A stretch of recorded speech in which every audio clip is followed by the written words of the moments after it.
दोस्तों, क्या आपने कभी सोचा है कि पॉलिटिक्स कितनी बदल गई है?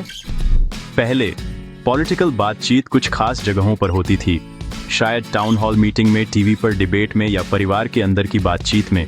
ये ट्रेडिशनल अरीना थे। लेकिन आज गेम पूरी तरह से बदल गया है। नया पॉलिटिकल अरीना कोई फिजिकल जगह नहीं है, ये डिजिटल है। ये आपकी जेब में, आपके फोन पर है। Social media modern day public square बन गया है, जहां आइडियाज पर बहस होती है, ओपिनियन बनते हैं और मूवमेंट शुरू होते हैं। ये शिफ्ट सिर्फ एक छोटा सा बदलाव नहीं है, यह एक रिवॉल्यूशन है कि हम पॉलिटिक्स की दुनिया से कैसे जुड़ते हैं। ये ट्रांसफॉर्मेशन यंग लोगों के लिए खासकर पावरफुल है। कई जनरेशन से पॉलिटिक्स अक्सर कुछ दूर की चीज लगती थी, बड़ों के लिए कुछ लैंग्वेज कॉम्प्लेक्स थी, प्रोसेस स्लो थे और ऐसा महसूस करना मुश्किल था कि आपकी आवाज मायने रखती है। सोशल मीडिया ने इन बैरियर्स को तोड़ दिया है। ये एक ऐसी लैंग्वेज बोलता है जिसे हर कोई समझता है। विजुअल्स, शॉर्ट वीडियो और डायरेक्ट मैसेज, ये पॉलिटिक्स को एक्सेसिबल बनाता है और मैं कहूँ तो इंटरेस्टिंग भी। अचानक एक कॉम्प्लेक्स पॉलिसी इश्यू को 60 सेकंड के रील या एक सिंपल इन्फोग्राफिक में समझाया जा सकता है, जिससे किसी के लिए भी ये समझना आसान हो जाता है कि क्या दांव पर लगा है। स्पीड के बारे में सोचो।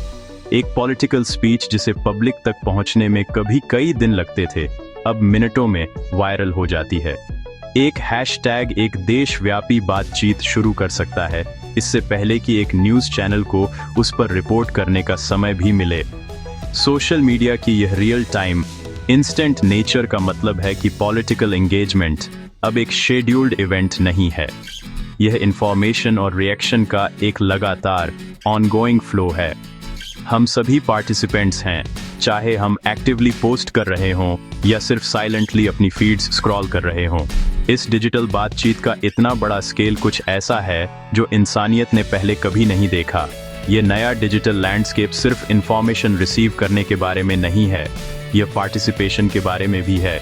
पुराने सिस्टम में पार्टिसिपेशन का मतलब अक्सर वोट डालने के लिए इलेक्शन डे का इंतजार करना होता था। आज पार्टिसिपेशन एक डेली एक्टिविटी है। ये एक ऑनलाइन पिटीशन साइन करना है, एक ऐसे कॉज के बारे में पोस्ट शेयर करना है जिसमें आप विश्वास करते हैं, या एक पॉलिटिकल लीडर के साथ लाइव डिस्कशन में शामिल होना है। सोशल मीडिया ने हर इंडिविजुअल को एक प्लेटफॉर्म और एक माइक्रोफोन दिया है।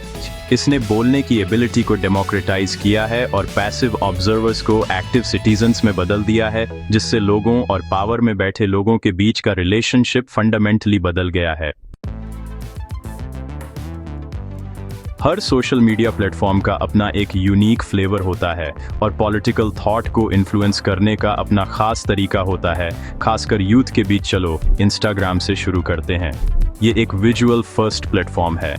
ये इमेजेस और शॉर्ट वीडियो या रील्स के जरिए स्टोरी टेलिंग के लिए परफेक्ट है।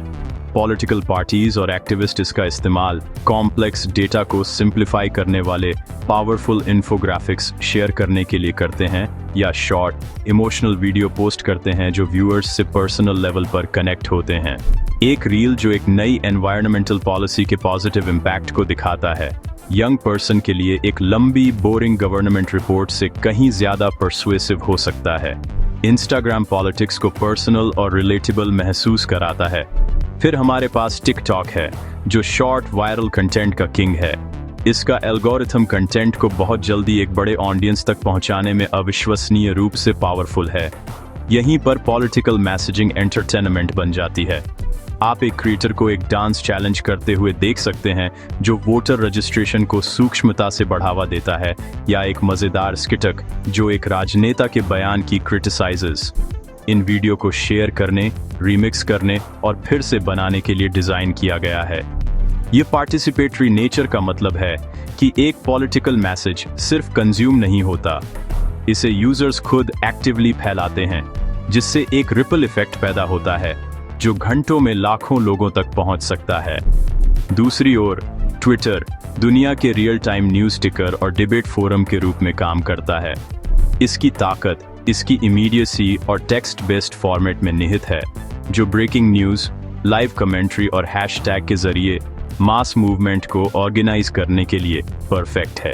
एक राजनेता एक बयान जारी कर सकता है और कुछ ही सेकंड में हजारों लोग लंबी थ्रेड्स में उस पर प्रतिक्रिया दे रहे होते हैं, बहस कर रहे होते हैं और फैक्ट चेकिंग।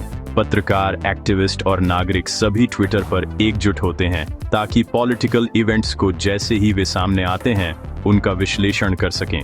यह प्लेटफॉर्म राष्ट्रीय बातचीत को चलाता है और एजेंडा सेट करता है कि लोग ऑनलाइन और ऑफलाइन दोनों जगह किस बारे में बात कर रहे हैं।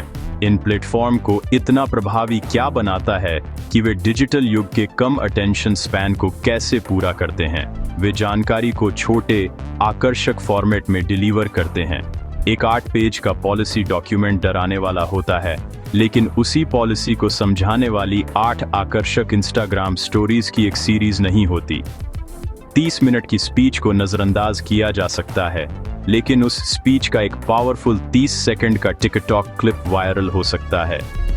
पॉलिटिक्स को आसानी से पचने वाले कंटेंट में पैकेज करके इन प्लेटफॉर्म ने सफलतापूर्वक एक ऐसी जनरेशन को आकर्षित किया है जिसे पहले राजनीतिक रूप से उदासीन माना जाता था। उन्हें एक व्यस्त और सूचित ऑडियंस में बदल दिया है।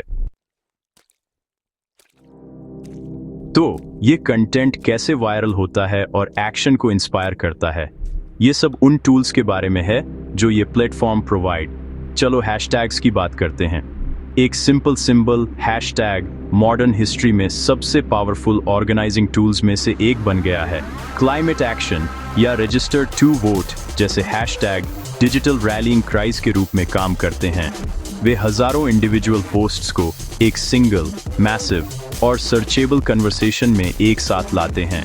जब एक यंग पर्सन एक हैशटैग को ट्रेंड करते हुए देखता है, तो यह संकेत देता है कि यह एक इम्पोर्टेंट इश्यू है जिसकी उनके कई पीयर्स को केयर। यह एक कॉज के चारों ओर कम्युनिटी और अर्जेंसी की भावना पैदा करता है। अगला है चैलेंजेस और डुएट्स, जो खास तौर पर टिकटॉक जैसे प्लेटफॉर्म्स पर बहुत बड़े हैं। एक चैलेंज यूजर्स से यह दिखाने के लिए एक वीडियो बनाने के लिए कह सकता है कि वे क्यों वोट कर रहे हैं, या एक फैक्ट चेक चैलेंज में पार्टिसिपेट करने के लिए कह सकता है जहां वे गलत इंफॉर्मेशन को डिबंक। डुएट फीचर यूजर्स को किसी और के वीडियो पर साइड बाय साइड रिएक्ट करने की अनुमति देता है। यह एक डायरेक्ट डायलॉग बनाता है। कल्पना कीजिए कि एक पॉलिटिशियन एक वीडियो पोस्ट करता है और हजारों यंग लोग सवाल पूछने या उनके दावों को चैलेंज करने के लिए डुएट्स बनाते हैं। ये इंटरैक्टिव फॉर्मेट यूजर्स को पॉलिटिकल कंटेंट के साथ सीधे जुड़ने में सशक्त बनाता है, न कि सिर्फ इसे पैसिवली कंज्यूम करने में। ये हमें एक बहुत पावरफुल साइकोलॉजिकल फोर्स तक ले जाता है, पॉजिटिव पीयर प्रेशर। जब यंग लोग अपने दोस्तों, पसंदीदा इन्फ्लुएंसर्स और क्लासमेट्स को वोट करने के लिए रजिस्टर करने या प्रोटेस्ट में भाग लेने के बारे में पोस्ट करते हुए देखते हैं, तो यह एक सोशल नॉर्म बनाता है। ये पॉलिटिकल पार्टिसिपेशन को कूल, रिस्पॉन्सिबल चीज जैसा दिखाता है। कुछ छूट जाने का डर एक रियल मोटिवेटर है। यदि आपके सोशल सर्कल में हर कोई इंस्टाग्राम पर आई वोटेड स्टिकर्स शेयर कर रहा है, तो आपको वोट करने के लिए पुश महसूस होने की बहुत अधिक संभावना है।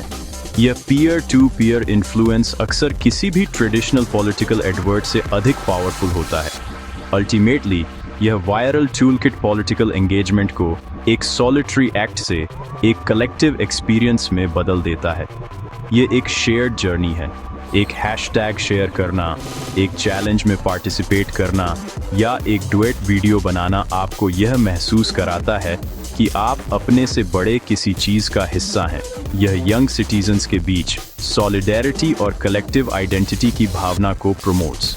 वे अब सिर्फ इंडिविजुअल नहीं हैं, वे एक डिजिटली कनेक्टेड कम्युनिटी हैं जो एक कॉमन गोल की दिशा में काम कर रहे हैं। बिलोंगिंग और शेयर्ड पर्पस की यह भावना रियल वर्ल्ड एक्शन को बढ़ावा देने के लिए एक ज़बरदस्त मोटिवेटर है, वोटिंग से लेकर वॉलंटियरिंग तक। तो ये इम्पैक्ट 18 से 24 साल के एज ग्रुप में सबसे ज़्यादा क्यों दिखता है? जवाब सिंपल है, वे डिजिटल नेटिव्स हैं। ये पहली जनरेशन है जो स्मार्टफोन और सोशल मीडिया के साथ अपने जीवन का एक कांस्टेंट, इंटीग्रेटेड पार्ट के रूप में पली बढ़ी है। उनके लिए ऑनलाइन दुनिया और रियल दुनिया के बीच की लाइन अविश्वसनीय रूप से धुंधली है। उनकी दोस्ती, उनका एंटरटेनमेंट और उनकी इंफॉर्मेशन सभी इन डिजिटल प्लेटफॉर्म्स के माध्यम से फ्लो। तो यह स्वाभाविक ही है कि उनका पॉलिटिकल अवेकनिंग और पार्टिसिपेशन भी इसी स्पेस में होगा। वे मीम्स, ट्रेंड्स और वायरल कंटेंट की लैंग्वेज में फ्लुएंट हैं। यह एज ग्रुप एक क्रिटिकल लाइफ स्टेज पर भी है। 18 साल की उम्र में उन्हें पहली बार वोट देने का अधिकार मिलता है। वे अपने फ्यूचर के बारे में सोचना शुरू कर रहे हैं, उनके करियर, व इकोनॉमी जो उन्हें विरासत में मिलेगी और उस प्लेनेट की स्थिति जिस पर वे रहेंगे। क्लाइमेट चेंज, स्टूडेंट डेट और सोशल जस्टिस जैसे इश्यूज उनके लिए एब्स्ट्रैक्ट पॉलिटिकल टॉपिक्स नहीं हैं। वे डीपली पर्सनल रियलिटीज़ हैं जो सीधे उनके जीवन को प्रभावित करेंगी। सोशल मीडिया उन्हें अपनी चिंताओं, आशाओं और एक बेहतर फ्यूचर के लिए मांगों को व्यक्त करने के लिए एक इमीडिएट और एक्सेसिबल आउटलेट प्रोवाइड करता है, जो उनकी पर्सनल चिंताओं को बड़े पॉलिटिकल मूवमेंट्स से जोड़ता है। इसके अलावा ट्रेडिशनल मीडिया और पॉलिटिकल इंस्टीट्यूशंस अक्सर इस डेमोग्राफिक से failed to connect. News broadcasts और पॉलिटिकल पार्टीज ने ऐतिहासिक रूप से ऐसी कंटेंट बनाने के लिए संघर्ष किया है जो यंग लोगों के मूल्यों और कम्युनिकेशन स्टाइल्स से मेल खाती हो। सोशल मीडिया क्रिएटर्स और एक्टिविस्ट्स ने इस खाली जगह को फिल्ड। वे ऑथेंटिकली बोलते हैं, ह्यूमर का इस्तेमाल करते हैं और ऐसे इश्यूज़ को एड्रेस करते हैं जो उनके पीयर्स के लिए मायने रखते हैं। ये भरोसे का एक बॉन्ड बनाता है। एक यंग पर्सन अक्सर एक क्रिएटर पर ज़्यादा भरोसा करने की संभावना रखता है जिसे उन्होंने सालों से फॉलो किया है, बजाय एक पॉलिटिशियन के जिसे उन्होंने केवल फॉर्मल स्टेज्ड अपीयरेंस में देखा है। डिजिटल फ्लुएंसी, एक क्रिटिकल लाइफ स्टेज और ऑथेंटिक आवाज़ों की तलाश का यह कन्वर्जेंस हाइटेंड पॉलिटिकल एंगेजमेंट के लिए एक परफेक्ट स्टॉर्म है। 18 से 24 आयु वर्ग सिर्फ मौज मस्ती के लिए सोशल मीडिया का उपयोग नहीं कर रहा है, वे इसे नागरिक पहचान और कार्रवाई के लिए एक प्राइमरी टूल के रूप में उपयोग कर रहे हैं। वे पूरी तरह से इन डिजिटल नेटवर्क्स के माध्यम से सीख रहे हैं, बहस कर रहे हैं, ऑर्गेनाइज कर रहे हैं और मोबिलाइजिंग। नतीजतन यह डिजिटल जनरेशन हाल के इतिहास में सबसे ज़्यादा पॉलिटिकल रूप से जागरूक और संभावित रूप से प्रभावशाली युवा समूहों में से एक बन रही है, और सोशल मीडिया इस अविश्वसनीय ट्रांसफॉर्मेशन का इंजन है।